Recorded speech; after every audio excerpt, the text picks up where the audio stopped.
ഇന്ന് ഇന്ത്യ രാജ്യം ഏറ്റവും കൂടുതൽ ചർച്ച ചെയ്യപ്പെടുന്നതുമായ വിഷയമാണ് രാമക്ഷേത്രത്തിലെ സംഭാവന കൊള്ള. ഇന്ത്യ കണ്ട ഏറ്റവും വലിയ ക്ഷേത്രക്കൊള്ളയായിട്ട് ഇത് മാറിയിരിക്കുകയാണ്. നമുക്കെല്ലാവർക്കും അറിയാം, കഴിഞ്ഞ 10-25 വർഷക്കാലമായിട്ട് ഈ രാമക്ഷേത്രത്തിന് വേണ്ടി നേരിട്ട് വിശ്വഹിന്ദു പരിഷത്തും RSS അടക്കമുള്ള സംഘപരിവാർ സംഘടനകൾ അവർ ജനങ്ങളിൽ നിന്ന് പിരിവ് നടത്തി മറ്റെല്ലാ ഭക്തജനങ്ങളും വിശ്വാസം അർപ്പിച്ച ഒരു ക്ഷേത്രമാണ് രാമക്ഷേത്രം. ആ കാണിക്കയിലിട്ടിരിക്കുന്ന സംഭാവനകളാണ് ഇപ്പം കൊള്ളയടിച്ചിരിക്കുന്നത്. നമ്മൾ മനസ്സിലാക്കുന്ന സാധാരണക്കാരായ ഭക്തജനങ്ങൾ, നമ്മുടെ കേരളത്തിലടക്കമുള്ള ഭക്തജനങ്ങൾ അവരുടെ പാവപ്പെട്ടവരുടെ ഭാഗമായി അവർ സംഭരിച്ച പണത്തിൻ്റെ ഒരു ചെറിയ ഭാഗം അമ്പലത്തിലേക്ക് നൽകിയതാണ് ഇപ്പോൾ കൊള്ളയടിക്കപ്പെട്ടിരിക്കുന്നത്. സ്വർണവും കൊള്ളയടിക്കപ്പെട്ടു, പണവും കൊള്ളയടിക്കപ്പെട്ടു. ഇതാരാ ചെയ്തത്? കഴിഞ്ഞ 4-5 മാസക്കാലത്തെ അവിടെ നടന്നിരുന്ന സംഭവങ്ങൾ പ്രത്യേകിച്ച് പരിശോധിച്ച് നോക്കിയാൽ ഇതെല്ലാം ട്രസ്റ്റ് ഭാരവാഹികളുടെ അറിവോട് കൂടിയിട്ടാണ് എന്നുള്ളത് വ്യക്തമാക്കുന്നതാണ്. CCTV ഫുട്ടേജ് അത് നീക്കം ചെയ്യപ്പെട്ടു. അവിടുത്തെ സെക്യൂരിറ്റി വിഭാഗം തന്നെ മുന്നറിയിപ്പ് നൽകി, ഇവിടെ മോഷണത്തിനുള്ള എല്ലാ സാധ്യതകളും ഇപ്പോൾ തുറന്നിട്ടിരിക്കുകയാണ്, സുരക്ഷ ഇല്ലയെന്ന്. ഇതൊന്നെല്ലാം അവഗണിച്ചുകൊണ്ട് ഈ കൊള്ള നടത്താൻ അനുവാദം കൊടുക്കുകയും അതിന് എല്ലാവിധ പ്രേരണ ശക്തിയുമായത് അവിടുത്തെ ട്രസ്റ്റ് ഭാരവാഹികൾ തന്നെയാണ്. ആരാണ് ട്രസ്റ്റ് ഭാരവാഹികൾ? ഇന്ത്യൻ പ്രധാനമന്ത്രി നേരിട്ട് മേൽനോട്ടം വഹിച്ച് നിയമിച്ചിട്ടുള്ള ആളുകളാണ് ട്രസ്റ്റിൻ്റെ ഭാരവാഹികൾ. കേന്ദ്ര ഗവൺമെൻറ്റാണ് നിയമിച്ചിരിക്കുന്നവരെ. സുപ്രീം കോടതി മേൽനോട്ടത്തിലുള്ള കേന്ദ്ര ഗവൺമെൻറ്റാണ് സ്ഥലം അവിടെ കൊടുത്തിരിക്കുന്നത്. ഇത്രയും വലിയ കൊള്ള നടന്നിട്ടും പ്രധാനമന്ത്രി മൗനമാണ്, ഒരക്ഷരം വേണ്ടിയിട്ടില്ല. ഇന്ത്യയിലെ കോടാനുകോടി ഭക്തജനങ്ങളെ മനസ്സിനെ ഏറ്റവും വേദനിപ്പിച്ച അയോധ്യയിലെ രാമക്ഷേത്രത്തിൽ പോലും അതിൻ്റെ നടത്തിപ്പുകാർ തന്നെ നേരിട്ട് മുൻകൈയെടുത്ത് നടത്തുന്ന ഈ കൊള്ള കണ്ടിട്ട് ആളുകൾ ഞെട്ടിത്തെറിച്ചിരിക്കുകയാണ്. പ്രൈം മിനിസ്റ്റർക്ക് മിണ്ടാട്ടമില്ല, ഒരക്ഷരം മിണ്ടുന്നില്ല, ഹോം മിനിസ്റ്റർ മിണ്ടുന്നില്ല. അവിടെ ഒരു SIT അന്വേഷണം ഏർപ്പെടുത്തിയിട്ടുണ്ട്. ആ SIT എന്ന് പറഞ്ഞാൽ പാവപ്പെട്ട കുറേ ജീവനക്കാരെ അവർ കുറ്റം ചെയ്തിട്ടുണ്ടെങ്കിൽ അവർ ശിക്ഷിക്കണം. ഞാൻ പറയാം, അവരെ മാത്രമാണോ ഈ കുറ്റം? അവർ വിചാരിച്ചാൽ മാത്രമേ ഈ കുറ്റം നടത്താൻ പറ്റുമോ?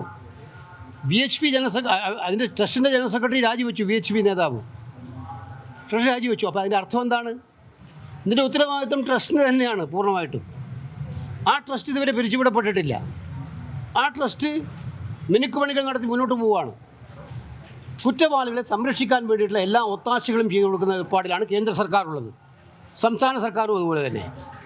അപ്പോൾ ഇത് വിശ്വാസികളെ സംബന്ധിച്ചിടത്തോളം ഏറ്റവും വേദന ഉണ്ടാക്കുന്നതാണ്. ഇത് കേവലം ഒരു കൊള്ള മാത്രമല്ല, ഇത് വിശ്വാസത്തിനെതിരായിട്ടുള്ള കടന്നാക്രമണമാണ് നടന്നിരിക്കുന്നത്, അയോധ്യയിൽ നടന്നിരിക്കുന്നത്. ഈ കോൺഗ്രസ് അവനോട് വേണ്ടത്ര രീതിയിലുള്ള പ്രതികരണം ദേശീയ തലത്തിൽ ഉയർത്തിക്കൊണ്ടിരിക്കുന്നത് അല്ല, ഇതൊരു രാഷ്ട്രീയ വിഷയമായിട്ടല്ല കോൺഗ്രസ് കാണുന്നത്. നമുക്കറിയാം, അയോധ്യ എന്ന് പറയുന്നത് അവർക്ക് രാഷ്ട്രീയ വിഷയമാണ്. അതിൻ്റെ പേരിലാണ്, രാമജന്മഭൂമി ക്ഷേത്രത്തിൻ്റെ പേരിലാണ് കഴിഞ്ഞ 10-35 കൊല്ലമായിട്ട് BJPയും RSS ഒക്കെ രാഷ്ട്രീയ പ്രവർത്തനം നടത്തുന്നത്. അവരുടെ എല്ലാ ബേസും അതിൻ്റെ ഭാഗമാണ്. തിരഞ്ഞെടുപ്പിൽ മത്സരിക്കുന്നതിൻ്റെ ഭാഗമായിട്ടാണ്. ദൈവങ്ങളെ എങ്ങനെ തിരഞ്ഞെടുപ്പ് പ്രചരണത്തിൽ ഉപയോഗിക്കാമെന്ന് കാണിച്ചു തന്നത് അവരതിലൂടെയായിരുന്നു.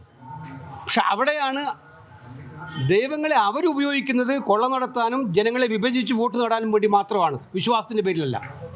അതിവിടെ തെളിയിക്കപ്പെടുകയാണ്. ഇത് കോൺഗ്രസ് വ്യാപകമായിട്ട് ഈ കാര്യങ്ങൾ ചോദ്യങ്ങൾ ഉന്നയിച്ചുകൊണ്ടേയിരിക്കുന്നുണ്ട്. വരുന്ന പാർലമെൻറ്റ് സമ്മേളനം 20-ാം തീയതി തുടങ്ങാൻ പോവുകയാണ്. ഈ പാർലമെൻറ്റ് സമ്മേളനത്തിൽ ഏറ്റവും വലിയ രീതിയിൽ ചോദ്യം ഉയരാൻ വേണ്ടി പോകുന്ന ഈ കാര്യത്തിലായിരിക്കും. പ്രധാനമന്ത്രി സഭയിൽ മറുപടി പറയണമെന്നുള്ള ആവശ്യം ഞങ്ങൾ ഉന്നയിക്കും എന്തായാലും. കാര്യം പ്രധാനമന്ത്രി മേൽനോട്ടം വഹിച്ച് നിശ്ചയിച്ച ഒരു കമ്മിറ്റിയാണ് ഇവിടുത്തെ ട്രസ്റ്റ്. അവർക്കാർക്കും അതിൽ ഒഴിഞ്ഞു മാറാൻ പറ്റില്ല. അപ്പോൾ അതുകൊണ്ട് കൃത്യമായിട്ടും കോൺഗ്രസ് ഈ കാര്യങ്ങൾ രാജ്യവ്യാപകമായിട്ട് ഞങ്ങളിത് ഉന്നയിക്കുന്നുണ്ട്.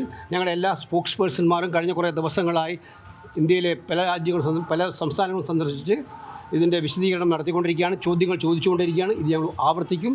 ജനങ്ങളുടെ മനസ്സിനകത്തുള്ള ഈ വലിയ പുകമറ മാറ്റാൻ അടിയന്തരമായ നടപടികൾ സ്വീകരിക്കണം എന്നുള്ള കാര്യത്തിൽ സംശയമില്ല. സുപ്രീം കോടതി മോണിറ്റർ ചെയ്യുന്ന ഒരു അന്വേഷണം കൊണ്ട് മാത്രമേ യഥാർത്ഥ കുറ്റവാളികൾ ഇതിനകത്ത് നിയമത്തിൻ്റെ പരിധിയിൽ വരൂ. അതുകൊണ്ട് ഗവൺമെൻറ് എന്തുകൊണ്ടാണ് മടിക്കുന്നത്? ഗവൺമെൻറ്റിനൊന്നും മറച്ചു വെക്കാനില്ലെങ്കിൽ സുപ്രീം കോടതി ഒരു ജുഡീഷ്യൽ സൂപ്പർവിഷനല്ല, ഒരു എൻക്വയറി കമ്മീഷൻ എന്തുകൊണ്ട് നടത്തുന്നില്ല? അവർ ഉത്തർപ്രദേശിലെ SIT മറ്റും വിട്ടുകൊടുത്തിരിക്കുകയാണ്. അപ്പോൾ അതിൽ നിന്ന് തന്നെ അവർക്ക് പലരെയും രക്ഷിക്കാനുണ്ട് എന്നുള്ളതിൻ്റെ തെളിവാണത്.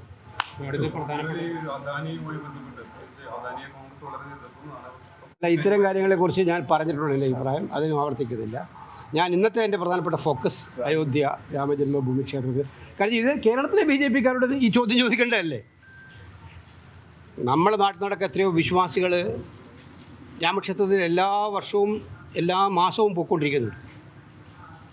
എന്തേ BJP മിണ്ടാത്തത് കേരളത്തിലെ? ഇത്രയേറെ വലിയ അമ്പലക്കുളം നടത്തി. നമ്മൾ ശബരിമലയിൽ ഇത്രയും പ്രശ്നം ഉണ്ടായപ്പോൾ ഞങ്ങൾ ഇതേപോലെ ഉന്നയിച്ചതാണ്, ജനങ്ങൾ ചർച്ച ചെയ്തതാണ്.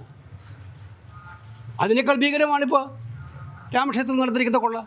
അപ്പോൾ അതിൽ മൗനം പാലിക്കുക എന്ന് പറയുന്നത് കള്ളന്മാരെ സംരക്ഷിക്കുന്നതിന് വേണ്ടിയിട്ടാണ്, അവർക്ക് വേണ്ടി നിലകൊള്ളുന്നതിന് വേണ്ടിയിട്ടാണ് എന്നതിന് സംശയമില്ല. ഇവർ യഥാർത്ഥ വിശ്വാസികളല്ല.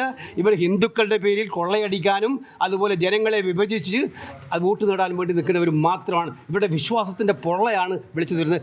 അയോധ്യ മാത്രമല്ല, ഇപ്പം നമ്മുടെ ബദ്രീനാഥിലും ഇതേപോലുള്ള ആരോപണം ഉന്നയിക്കപ്പെട്ടിരിക്കുകയാണ്. കേദാർനാഥിൽ ആരോപണം ഉന്നയിക്കപ്പെട്ടിരിക്കുകയാണ്. ഇതെല്ലാം BJP നയിക്കുന്ന സർക്കാർ നിയന്ത്രിക്കുന്ന ക്ഷേത്രങ്ങളാണ്. ക്ഷേത്രങ്ങൾ കൊള്ളയടിപ്പിക്കപ്പെടേണ്ടതാണോ? അവർ സമാധാനം പറയണം. അതിനു വേണ്ടിയാണോ അവർ വിശ്വാസത്തെ മുറുകെ പിടിക്കുന്നത്?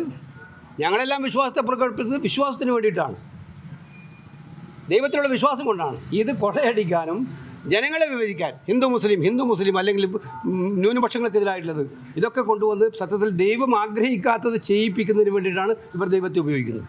ഇതിനെതിരായിട്ടുള്ള വ്യാപകമായിട്ടുള്ള പ്രചരണവും ചോദ്യം ചോദിക്കലും കോൺഗ്രസ് നടത്തും.